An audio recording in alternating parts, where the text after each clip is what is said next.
दोस्तों, यदि आप एक बिजनेसमैन हैं तो फिर मैं आपसे यही कहूँगा कि आप इस पूरी वीडियो को ज़रूर ध्यान से देखिएगा, क्योंकि आज की इस वीडियो में LIC की एक ऐसी बेहतरीन प्लानिंग मैं आपके लिए प्रस्तुत करने जा रहा हूं, जो कि आपके बिजनेस के लिए, आपके परिवार के लिए और आपके बच्चों के भविष्य के लिए बहुत ज़्यादा फायदेमंद साबित होगी।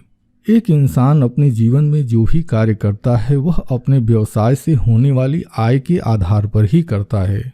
यदि आप बैंक में सेविंग करना चाहते हैं, यदि आप म्यूचुअल फंड में निवेश करना चाहते हैं, यदि आप कोई प्रॉपर्टी खरीदना चाहते हैं, यदि आप अपने बच्चों को पढ़ाना चाहते हैं, यदि आप अपने बिटिया की शादी के लिए प्रबंध करना चाहते हैं, तो यह सारी चीज़ें आपके व्यवसाय और उस व्यवसाय से होने वाली आय के ऊपर ही निर्भर करता है। और LIC की यह जो बिजनेस प्रोटेक्शन प्लानिंग है, यह आपके बिजनेस की सुरक्षा के लिए बहुत ज़्यादा फायदेमंद साबित होगी। तो आइए अब हम समझते हैं कि LIC की यह जो बिजनेस प्रोटेक्शन प्लानिंग है, इससे क्या लाभ होता है। दोस्तों, LIC की यह जो बिजनेस प्रोटेक्शन प्लानिंग है, दो तरह का लाभ प्रदान करती है। पहला लाभ यह है कि यह आपके जीवन काल में बीमा सुरक्षा देती है, और दूसरा लाभ यह है कि LIC को यह पता है जब एक बिजनेसमैन बुजुर्ग हो जाता है, जब वह अपनी जॉब से रिटायर हो जाता है, तो उसको बुढ़ापे में कोई भी पेंशन का साधन उपलब्ध नहीं होता है।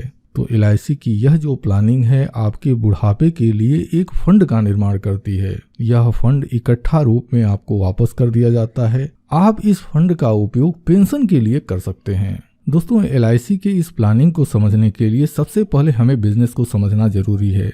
हालांकि मैं जानता हूं जब आप बिजनेसमैन हैं तो यकीनन मुझसे कहीं ज़्यादा आपको बिजनेस की जानकारी होगी। मैं आपके बिजनेस के विषय में जानकारी नहीं देने जा रहा हूं। आपके बिजनेस में जो फंड यूज होते हैं, पैसे की जो भूमिका होती है, मैं उस पर जिक्र करने जा रहा हूं। किसी भी बिजनेस को करने के लिए 3 तरह के फंड की आवश्यकता होती है। पहला फंड, यदि आप एक दुकानदार हैं तो यकीनन आप अपने दुकान में कुछ प्रोडक्ट रखते होंगे। जैसे मान लीजिए यदि आपका एक जनरल स्टोर है तो आपके जनरल स्टोर की दुकान में तमाम तरह के जनरल स्टोर से संबंधित प्रोडक्ट पड़े हुए होते हैं।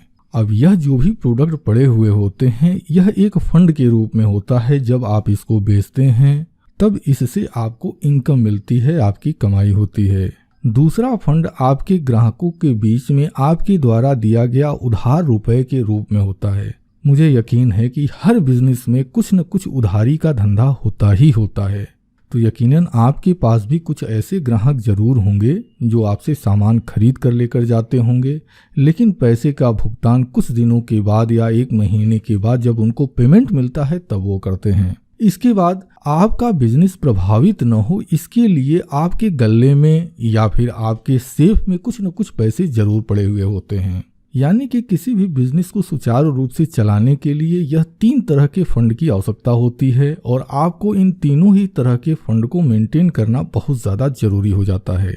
अब दोस्तों, किसी भी बिजनेस को करते समय यदि बिजनेसमैन के साथ कोई कैजुअलिटी हो जाती है, उदाहरण के तौर पर हम यह मान लेते हैं कि यदि बिजनेसमैन किसी दुर्घटना का शिकार हो जाता है तो इसका बहुत बुरा प्रभाव आपके बिजनेस पर पड़ता है।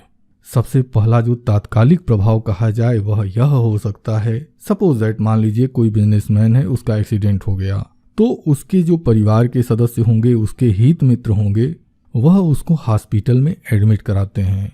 अब एडमिट कराने के दौरान ही तत्काल देखिए, हर व्यक्ति अपने भविष्य को सुरक्षित करने के लिए कुछ पैसे बैंक में, पोस्ट ऑफिस में और दूसरी जगह पर सेव करता रहता है। लेकिन कुछ पैसे तो ऐसे होते हैं जिसको कि तत्काल कैश किया जा सकता है, कुछ पैसे ऐसे होते हैं कि जिसको तत्काल कैश नहीं किया जा सकता। जैसे में सेविंग अकाउंट, आज की डेट में तो तमाम माध्यम हैं, आप ATM के थ्रू, इंटरनेट बैंकिंग के थ्रू आप पैसे को तत्काल कैश कर सकते हैं। अब जब किसी परिवार का कोई सदस्य एक्सीडेंट हो गया है और उसका इलाज कराना होता है, तो परिवार के सदस्य सबसे पहले ऐसे पैसे को कैश करते हैं, ऐसे पैसे को निकालते हैं जो कि आसानी से उनके हाथ में आ जाता है, और इस पैसे का उपयोग वह जो परिवार के सदस्य हैं उस व्यक्ति के जीवन को बचाने के लिए करते हैं। यह सबसे पहला और सबसे विकट असर जो है बिजनेस के लिए पड़ता है। दूसरा जो होता है वह होता है लॉन्ग टर्म इफेक्ट। हर व्यक्ति अपनी किसी न किसी जरूरत को पूरा करने के लिए सेविंग करता है। जैसे मान लीजिए कि आपने म्यूचुअल फंड में निवेश किया है या फिर प्रॉपर्टी में आपने निवेश किया है। आप सोचते हैं कि जब हमारी बिटिया बड़ी हो जाएगी तो यह म्यूचुअल फंड या जो प्रॉपर्टी है हम इसको सेल कर देंगे और इससे जो हमको बेनिफिट होगा उसके जरिए हम अपनी बिटिया की शादी कर देंगे या फिर हम अपने बच्चे के लिए एक नया बिजनेस शुरू कर देंगे। लेकिन यदि परिवार का मुखिया उस परिवार के साथ नहीं होता और उस परिवार के सामने कोई विकट परिवेश आ जाते हैं, ऐसी कंडीशन में इस तरह के जो म्यूचुअल फंड होते हैं, प्रॉपर्टी होती है, गहने होते हैं, फिक्स डिपॉजिट होते हैं, बहुत अधिक संभावना होती है कि परिवार के जो दूसरे सदस्य हों वह इस अपनी जरूरत को पूरा करने के लिए आपकी इस सेविंग को तोड़कर उपयोग कर लेते हैं। अब यदि परिवार के सदस्य इस तरह का कार्य करते हैं तो वह अपनी तात्कालिक जरूरत को तो पूरा कर लेते हैं, लेकिन भविष्य में जो बड़ी जरूरतें हैं जिसके लिए कि आपने सेविंग किया हुआ था, सेविंग की शुरुआत की थी, उस समय उनको काफी समस्याओं का सामना करना पड़ता है। अब दोस्तों, तीसरा और सबसे महत्वपूर्ण जो असर होता है वह आपके बिजनेस पर होता है। अब देखिए, जब आप अपने बिजनेस को कर रहे होते हैं तो आपके दुकान से तमाम लोग उधार पर सामान लेकर जाते हैं, लेकिन जब उनको यह पता चलता है कि दुकानदार की डेथ हो गई है तो ऐसी कंडीशन में वह लोग विभिन्न तरह के बहाने बनाकर, जैसे में कि हमने उनसे उधार लिया ही नहीं था या हमने लिया तो था उनको पैसा दे दिया था, ऐसा कुछ बहाना बनाकर अधिकतम लोग वह जो देनदारी है उससे अपने आप को बचाने की कोशिश करते हैं। अच्छा, दूसरा बहुत बुरा असर पड़ता है और वह यह होता है कि देखिए, जब आप किसी बिजनेस को कर रहे होते हैं तो आप भी बड़े महाजन के यहाँ से जाकर आप कुछ न कुछ अपनी दुकान का सामान लेकर आते हैं और वह इस शर्त पर लेकर आते हैं कि हफ्ता दिन, महीना दिन के अंदर आप उस सामान की बिक्री कर देंगे और बिक्री करने के बाद जो पैसे आपको मिलेंगे इससे आप महाजन के कर्जे को चुका देंगे। अब देखिए, सबसे पहला तो नुकसान यह हुआ कि जो लोग आपको उधार देने वाले थे उन्होंने मना कर दिया या बहाना बना दिया।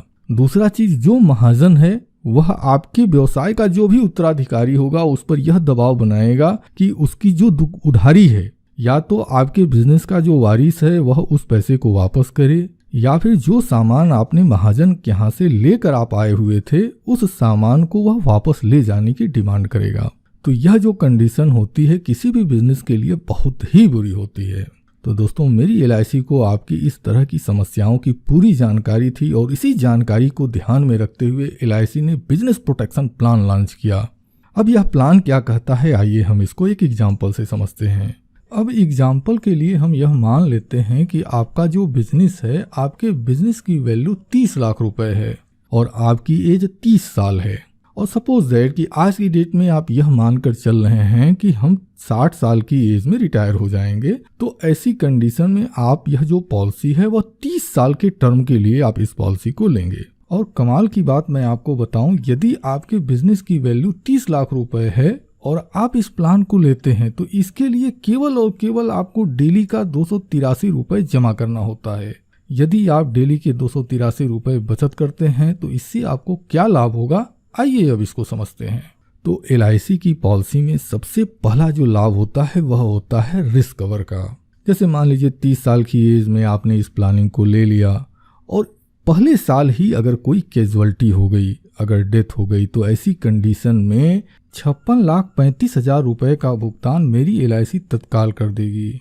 इसी तरह से 32 साल की उम्र में 57,70,000 रुपए, 33 वर्ष की उम्र में 59,05,000 रुपए और 34 वर्ष की उम्र में 60,40,000 रुपए का भुगतान LIC से हो जाएगा। यानी जैसे जैसे आपकी उम्र बढ़ती जाएगी, पॉलिसी की अवधि बढ़ती जाएगी, वैसे वैसे यह आपका जो जोखिम कवर है वह भी बढ़ता जाएगा।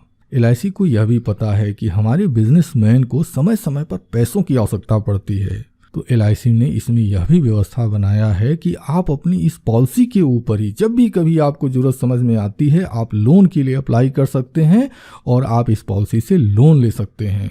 अब दोस्तों, यह जो जोखिम कवर हो रहा है, यानी कि यह जो रिस्क कवर आपको मिल रहा है, ईश्वर न करे कल की डेट में अगर आपके साथ कोई कैजुअलिटी होती है और सपोज दैट कि आपके जो नॉमिनी है उसको यह पैसे मिल जाते हैं, तो आप खुद सोच कर देखिए वह बड़ी ही आसानी से, सपोज दैट इलाज के दौरान अगर परिवार के सदस्यों ने किसी से कुछ कर्ज लिया है उस कर्ज को भी आसानी से वह चुका सकते हैं। इसके बाद महाजन के पैसे को वापस कर सकते हैं और तो और इस पैसे के कुछ हिस्से को आपके बिजनेस में भी इन्वेस्ट करके और मजबूती ढंग से इस बिजनेस को आगे बढ़ा सकते हैं। तो दोस्तों आपने ध्यान दिया होगा, जैसे जैसे पॉलिसी का टर्म बढ़ता है, जैसे जैसे आप प्रीमियम जमा करते जाते हैं, इस पॉलिसी का जो जोखिम कवर है वह भी बढ़ता जाता है। 58 वर्ष की उम्र में 1,16,50,000 रुपये का रिस्क कवर हो जाता है। वहीं 59 साल की जब उम्र होती है, यानी पॉलिसी 29वें वर्ष में होती है, तब यह पॉलिसी 1,21,45,000 रुपये का रिस्क कवर करती है। पॉलिसी अपने आखिरी वर्ष में 1,28,50,000 रुपये का पेमेंट करती है। अब जब पॉलिसी धारक की अवस्था 60 साल हो जाती है, यानी कि यह पॉलिसी 30 साल की अवधि पूर्ण कर चुकी होती है, तब इस पॉलिसी से 1,03,50,000 रुपये का भुगतान हो जाता है। आप इस पैसे का उपयोग, अगर आपको जरूरत समझ में आती है, आप इस पूरे पैसे को ले लीजिए, और अगर जरूरत समझ में नहीं आती है तो इस पैसे को आप अपने रिटायरमेंट फंड के रूप में उपयोग कर सकते हैं। यदि आप चाहें तो आप LIC के ही पेंशन प्लान में इसको कन्वर्ट कर सकते हैं। हाँ, यह अलग बात है कि यह जो पैसे हैं, जब आप इसको कन्वर्ट करेंगे उसी समय यह निर्धारित होगा कि यह जो पैसे आप कन्वर्ट कर रहे हैं इससे आपको कितना पेंशन मिलेगा, यह उसी समय डिसाइड होगा। तो दोस्तों मुझे पूरा भरोसा है कि यह जो प्लानिंग है आपको पसंद आ रही होगी, तो फिर देरी किस बात की है। देखिए, LIC के पॉलिसी की जो प्रीमियम होती है वह अलग अलग उम्र में अलग अलग होती है। ठीक इसी तरह से अलग अलग लोगों की जो बिजनेस हैं वह बिजनेस अलग अलग अमाउंट के हो सकते हैं। उदाहरण के लिए कोई बिजनेस 5 लाख रुपए का हो सकता है, तो कोई 25 लाख का हो सकता है, कोई 50 लाख का हो सकता है, तो कोई 2 से 5 करोड़ का भी हो सकता है। तो आप अपने लिए अगर इस प्लानिंग को समझना चाहते हैं तो देखिए, स्क्रीन पर LIC एजेंट की पूरी जानकारी दी गई है। आप इनके मोबाइल नंबर पर कॉल करके या फिर ईमेल ID पर मेल के जरिए आप इनसे संपर्क कर सकते हैं, और आप इस प्लानिंग को समझने के लिए आप इन्हें बुला सकते हैं। दोस्तों, मैं उम्मीद करता हूं कि इस वीडियो में जो जानकारी मैंने आपको दी है, यह जानकारी आपके लिए उपयोगी रही होगी। तो दोस्तों, इसी शुभकामना के साथ कि आप और आपका पूरा परिवार खुशहाल हो, स्वस्थ हो और आपका आर्थिक भविष्य समृद्ध होता रहे, इसी शुभकामना के साथ मैं अपनी इस वीडियो को समाप्त करता हूं। आपने अपना कीमती समय हमें दिया है, इसके लिए मैं आपका दिल से आभारी हूं। धन्यवाद। Thank you very much.